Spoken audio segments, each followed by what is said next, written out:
Yun, magandang umaga. Ito, magluluto tayo ng mananghalian nating tinolang manok. Alright, magsabaw naman tayo paminsan-minsan. Lagyan natin ng mga bulong-bulong, daon ng malunggay, daon ng sili. Yun, para daon ng palaya.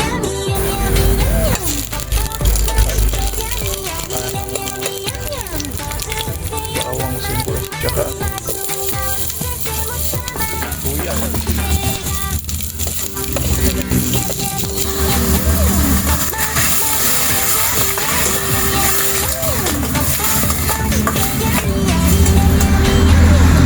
Bangking. Yan natin ng silver swan patis. Alright, baka naman silver swan. Yan natin ng paminta, tapok.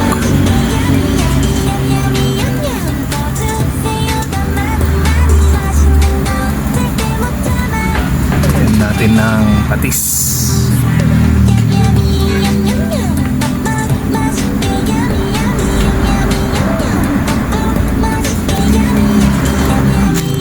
Bigyan din natin ng magic kimik.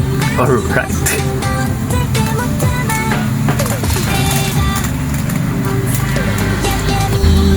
Takpan natin.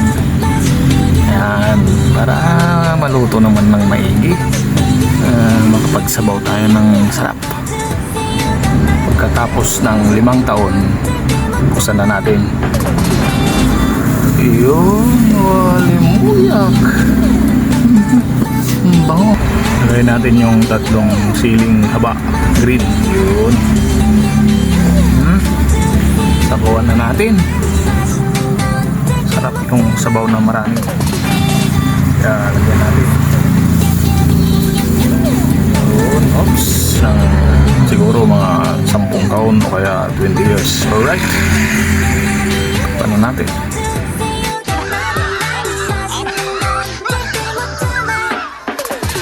Yun, nakikita nyo naman kumukulo na kalipas ang 10 taon.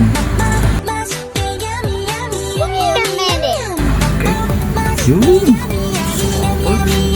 herbs.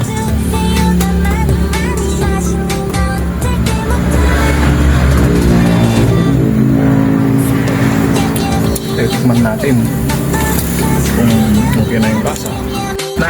Ayos na yung lasa, mga kadyok. Okay, lalagay na natin yung maraming dahon, sari-sari yan, dahon ng sili, dahon ng malunggay, dahon ng palaya, para naman maging healthy yung natin, kainin natin. Alright,